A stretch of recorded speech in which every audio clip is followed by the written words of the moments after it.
You, finding life rather dull, dreaming again of exotic places, wishing you were somewhere else, we offer you escape.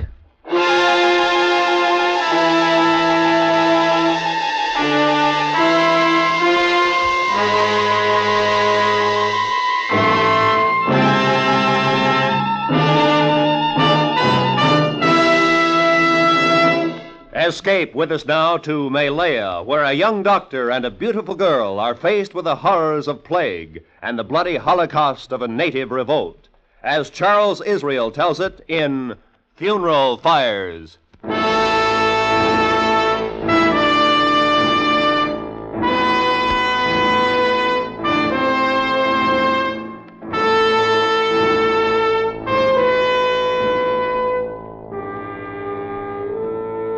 Burning the dead. The column of flames sucked up against the night sky of the river town, leaned against it, held. And from far away, the dirge, the Malays mourning their dead. Then, drifting down to the landing where I stood, somehow the word, always the word in Malay and Chinese and English, plague. Plague had come to Lahore. Plague. That's why I was here. All the way from Delhi I'd come, my plague serum and I. The police lieutenant who met me at the rickety little wharf had been there for 5 days already. He was very young, and he didn't like his job. Rather awful show, this. Don't you think so, sir? And it's going to get worse. You've brought serum, sir. That should do the trick. It should, but it's not that easy. Every time a native sees a needle, he takes off for the hills, thinks it's something to kill him quicker. Not these natives, sir. There was a plague epidemic here about 15 years ago. Serum wiped it out. The natives call it foreign devil medicine, but they respect it. That's good. It'll save us some time. Oh, there'll be a boy here in a minute for your luggage. Good. I'm glad you've finally arrived, sir. It's good to have a doctor here. Well, they told me there was a doctor here. A Dr. Grimes. It says doctor on his sign, sir. Fine. I need his help. I wouldn't count on it, sir. Why not? You'll see, sir. What are you talking about? Wait till you meet Dr. Grimes. If you want a bit of free advice, sir, I'd rely more on Miss Randall. Miss Randall? Who's she? An American, sir. An American? Well, what's she doing here? I don't know, sir, but she walked in and took over the whole ruddy show. Converted an old warehouse into a hospital. Been slaving day and night. Wonderful, sir. Lieutenant! Someone's calling you, Lieutenant. He'll find me. Who? Compatriot of yours. Oh, there you are, Lieutenant. I've looked all over town for you. Now I'd like to know who's allowed all this. You responsible for this, Lieutenant? Responsible for what, Mr. Ford? For this here funeral business. Every native in Lahore down there by that fire. Is there anything wrong with that, Mr. Ford? I'll tell the world there's something wrong. My whole night shift, every last man, down there singing and carrying on. I'm afraid I can't stop them, Mr. Ford. You'd better stop them, Lieutenant. Get down there and send them back on the job. He can't stop them, Ford. Huh? Who are you? My name is Donovan, Dr. Mark Donovan. So your name is Donovan. So that don't give you a right to... Hey, wait a minute. Holy smoke, man. You're an American. That's right. Well, now, that's different. Shake hands, Doc. Holy smoke. Why didn't you say so? Ford is my moniker. That name's as American as the hole in a lifesaver. Oscar R. Ford, Cleveland, Ohio. Ever been to Cleveland, Doc? What are you doing in Lahore, Ford? Rubber. Own a rubber plantation near here. Best little outfit in the whole shebang. And you know why, Doc? Because it's run by an American, that's why. Efficiency. Say, Doc, you'll get my men back to work, won't you? I'm here to wipe out plague in Lahore, Ford.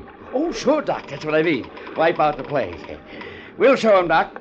And if you need help, you can count on Oscar R. Ford. Remember that, Doc. Yeah. I'll call you when I need you. Lieutenant? Yes, sir? I'll be going over to the hospital. Righto, sir. Straight down this road, sir. You can't miss it. Thanks. I'll let you know when we're ready to set up our serum station. Right you are, sir. I left him standing there with Ford and walked through the town. Everywhere I turned, I brushed against death. It got into my nostrils, crept into the lining of my clothes. The deserted streets shrieked of it. So did a ravaged face seen through the door of a straw hut. Plague. And only the serum I'd brought with me could stop it. I walked into the warehouse that had been converted into a hospital. Rows of people lying on the wooden floor, hundreds of them, the dying and the dead. And I saw her, the lieutenant's girl, on her knees beside a dying man. She looked up at me. Hand me that cloth, please. Oh, this one? No, not that one. There, in the basin. Bring out the water first. Miss Randall? Yes? What do you want? My name is Mark Donovan. I've just come in from Delhi. That's fine. I'm busy. I'm a doctor. Did you bring the serum with you? Yes? Well, get it and get to work. Miss Randall, I'm in charge here now. I'm sorry. It's just that I'm tired. I know. I need your help. We're going to set up a serum station. It's about time. When do we start? As soon as we can get organized. Good. Oh, by the way, Miss Randall, is Dr. Grimes around? The rum pot? The resident medical officer. Look, if you want to find Grimes, there's only one gin parlor in Lahore. They call it the Nine Dragons. He'll be there. Thanks. Miss Randall? Yes? Get yourself some sleep, huh? Sure, Doctor. As soon as they stop dying.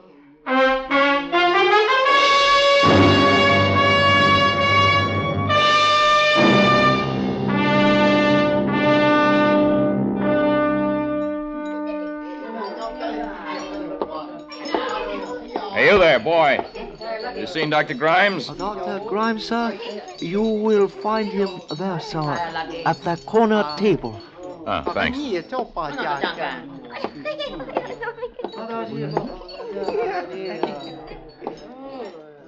You're Dr. Grimes? What if I am?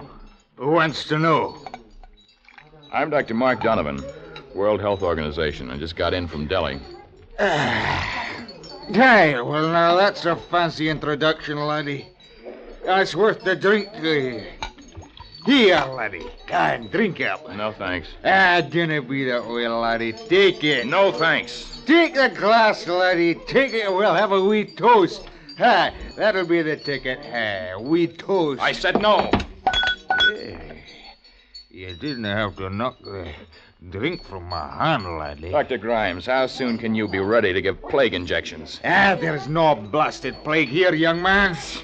You're drunk. I say there's no plague here. No plague, you hear? That's what I say, and that's what I mean. Come on, Grimes, we'll get some coffee. You're insolent, young man. I'm in charge here. Let's go, Grimes. You've come to send a bad report on me, have you not? Aye. Well, you'll not do it. I said come on. Aye. I'm coming, young man. I'm coming. Hey, put that knife away. I'm coming right at you, laddie. I told you to put that knife away. Get up. You won't send a bad report on me now, will you, laddie? Now, tell me you won't. Get up. Now, what is it you want from me, laddie? Meet me at the hospital in 1 hour. We're going to begin shooting serum. Anything you say, laddie, only if you please, no bad report. Just be there. I'll be there. I looked back at him. He was standing propped up against the table, staring at me. And he was grinning like a great, evil cat. Grinning. I walked through the swinging doors into the street. Outside was silence. The cool silence just before dawn. I stood there, letting it surround me. Don't be rude, Mr. Wu. He stood, barring my way. On his shoulder was perched a tiny black monkey. The Chinese leaned his face close to mine. Please to talk with me. And if you are kind, also with Mr. Wu. Another time, huh? I'm in a big hurry. Mr. Wu is my greatest friend, the ruler of King Tosh Pet Shop.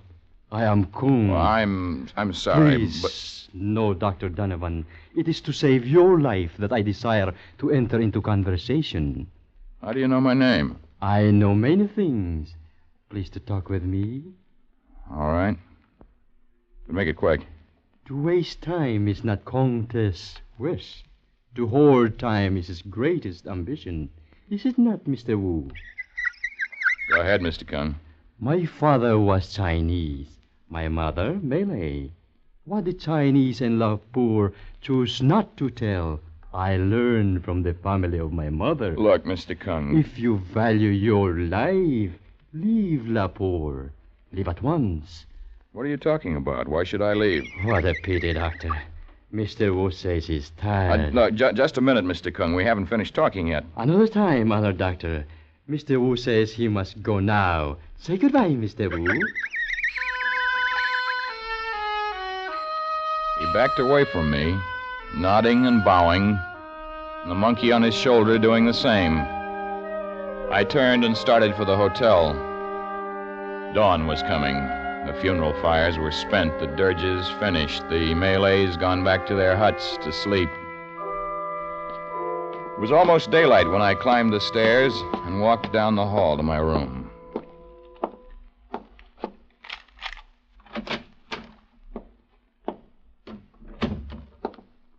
I've been waiting for you. Where have you been? What are you doing here, Miss Randall? I'm here. That's enough. I asked you why you're here. To help with the serum. You're going to need help, aren't you? Yes? Good. Well, do we get the serum? Remind me to ask you a question, Miss Randall. Like what? Like what brought you to Lepore? I'll remind you. The serum, Doctor. All right. It's here in this closet. Yes? Doctor, what's the matter? Doctor. What? I said, what's the matter with you? The serum. What about it? It's been stolen.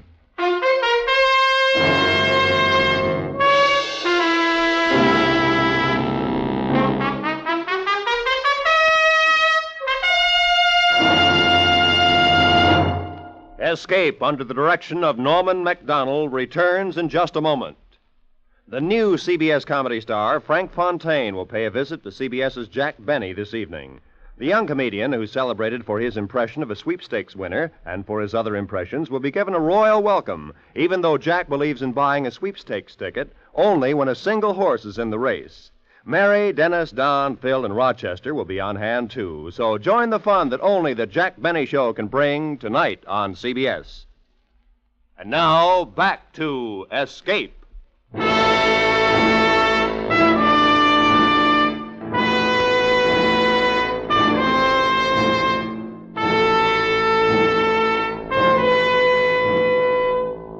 When they sent me from Delhi to Lepore, they said it was plague. And they said it was bad. Now I was here, and it was the way they said it would be. Plague and bad. Only from here on, it was going to be worse, because the serum I'd brought with me was gone. Someone had stolen it from the closet where I'd locked it. Someone who wanted to keep the plague in Lepore. I stood there in my hotel room, staring into the empty closet. How long are you going to stand there, Doctor? I can't believe it. Face it. There's no serum. Well, it was there. I put it there myself, right next to that bromoquinine. Cold tablets won't stop a plague, Doctor. I said I put it there. I heard you, but I don't have to believe you. I don't care what you believe. Maybe you sold the serum before you ever came to Lepore. Maybe you're trying to cover yourself. Sold it? Why would I want to do that? How do I know why you'd sell it? You'd have an angle. All right, you've said what you wanted to say. Get out. All right, I'm going. Wait a minute. I want to ask you a question. And I'll give you an answer. The police, Lieutenant. That's where I'm going. How long were you in my room before I got here? I'm going to the police, Doctor. How long were you here? You won't get out of it. How long? I don't know. 15 minutes, maybe 20. Not very long. Long enough to take the serum yourself. Sure. I was here that long. Long enough to hide it and then come back here. You're forgetting something. Like what? I had no reason to take it. You've got a reason. Like what? What are you doing in Lepore? Maybe I write books. Maybe you steal serum. You'd better get that serum back, Doctor. There are people dying. It's your fault. Get it back. Goodbye, Doctor. And I had a couple of things to do. Ask the lieutenant to organize a search patrol. Cable Delhi for more serum. 4 days it would take to get here. 4 days of raging death. Because I had no serum, people would die before the sun went down. People who didn't have to die. And Miss Randall had said it. It was my fault.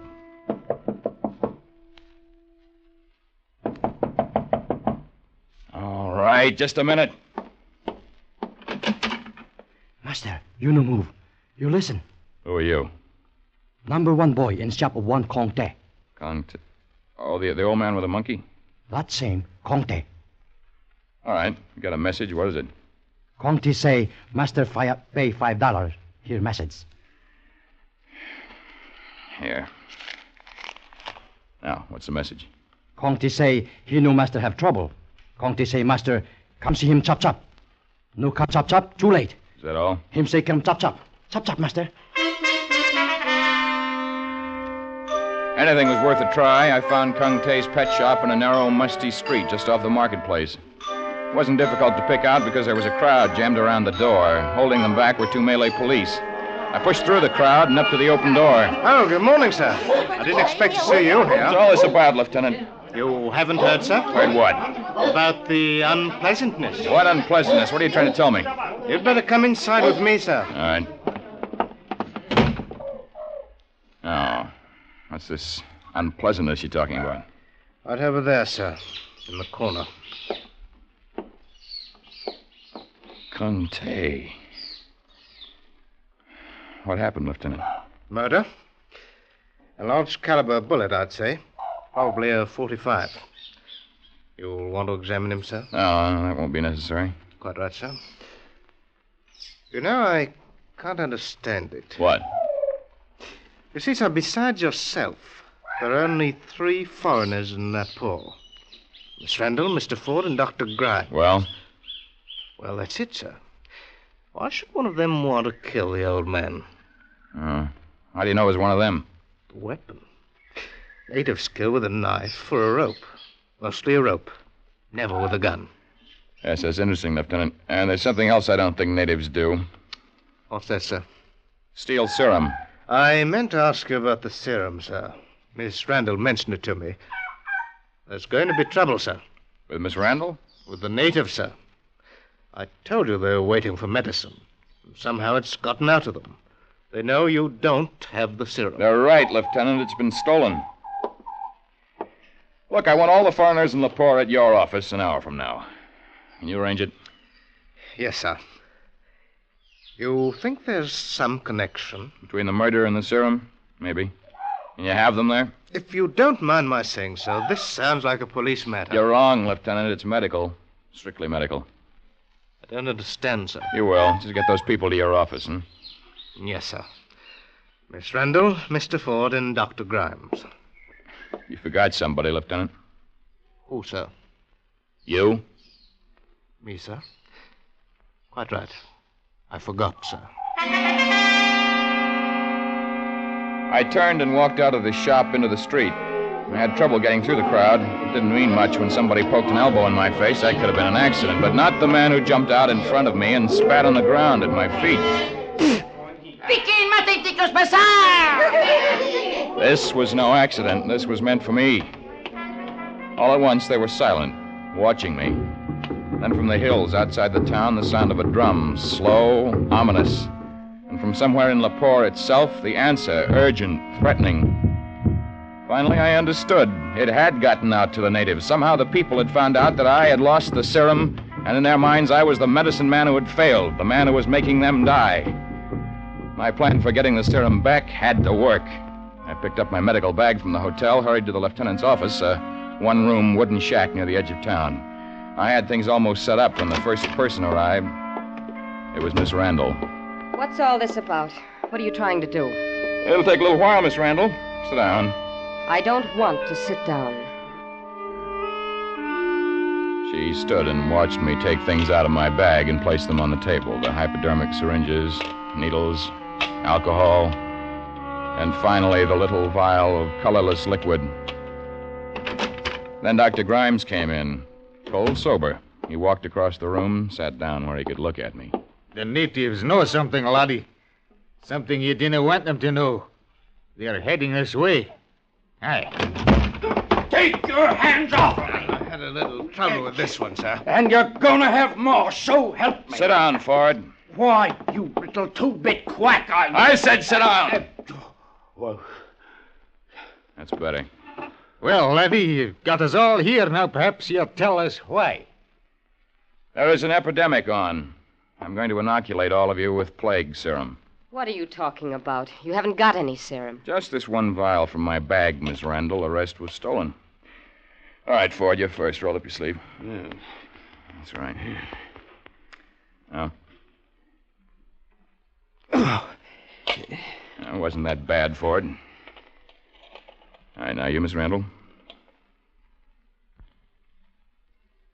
You're gentle, Doctor. Grimes. Aye, laddie, get it over with. Yeah.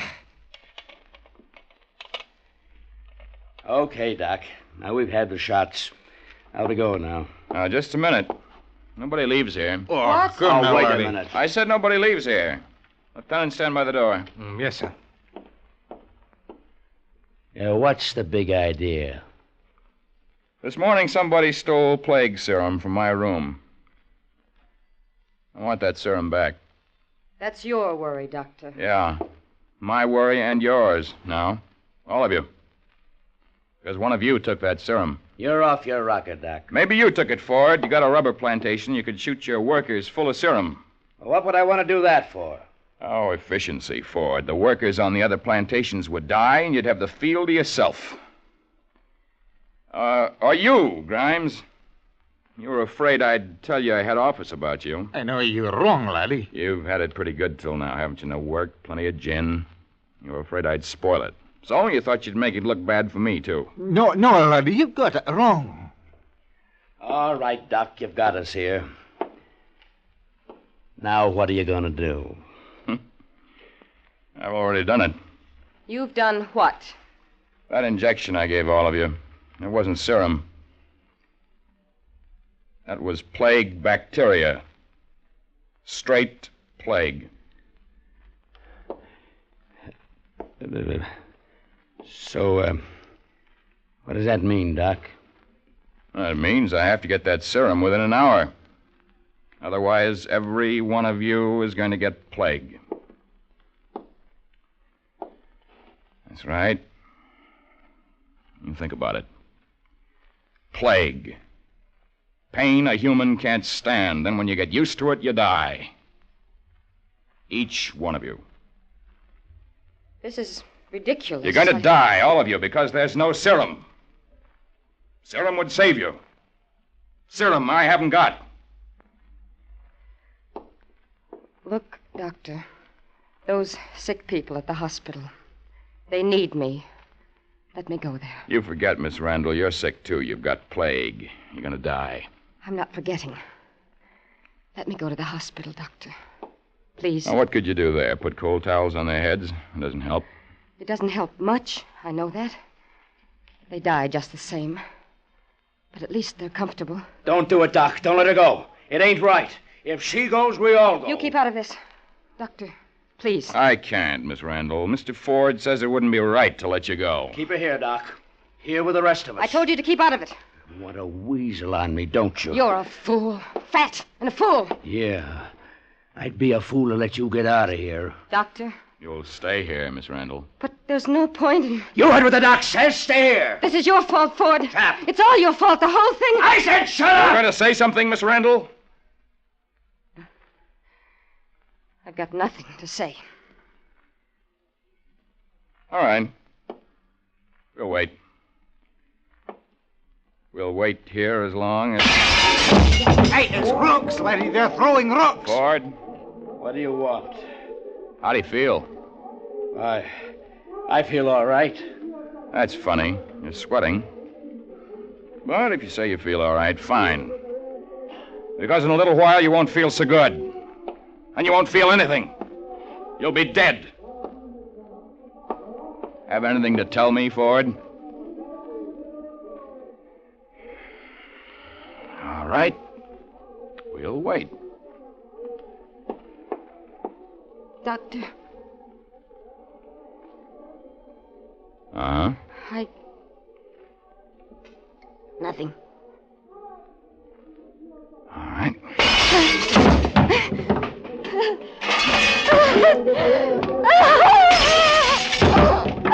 You're going to die, Miss I Randall. don't want to die. Don't let me die. Where's the serum? Make him tell. Make Ford tell where it is. She's crazy. Tell him. Tell him how you paid me to steal it. Don't listen to her. Tell him, Ford, you wanted the serum for your own workers. You killed Kung Tain because he found out. You! Why? Don't move, Ford! Keep him covered, Lieutenant. All right, Ford, where's that serum? How do you like that? Trust a The Dave. serum, Ford, where is it? It's in my house, the living room. Under the floorboard. Get it, Doctor. I don't want to die. Please. Please. Lieutenant, you speak Malay. Yes, sir. Get out there and tell those people they'll have serum in 30 minutes. Righto, sir. Pleasure. And take these two with you.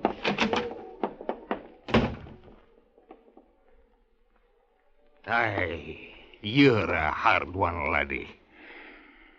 You ready for work, Grimes? But laddie, you'll be taking care of me first, will you not? Oh, you're taken care of, Grimes. Aye, I'm taken care of. You fill me full of plague. Oh, not plague. Water. Water? Yeah, water. Don't worry, it was distilled.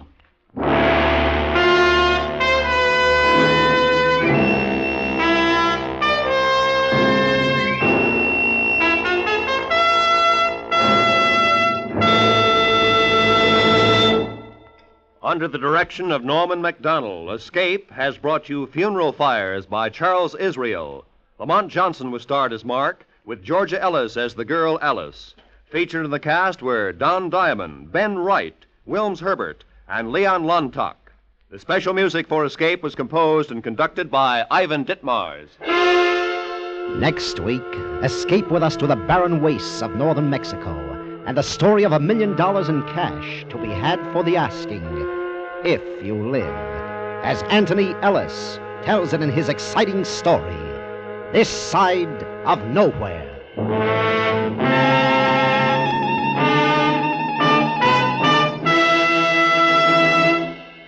Wouldn't you like to help wipe out tuberculosis? Wouldn't you like to help those now afflicted with the dread disease and prevent others from getting it?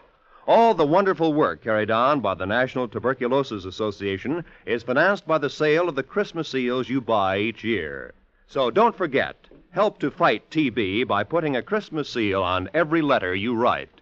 Escape is one of the fine programs the CBS brings you every Sunday afternoon. On most of these same stations, you can also hear the New York Philharmonic Symphony, the Symphonette, the Arthur Godfrey Digest, the new Meet Frank Sinatra Show, Earn Your Vacation, and Make Believe Town.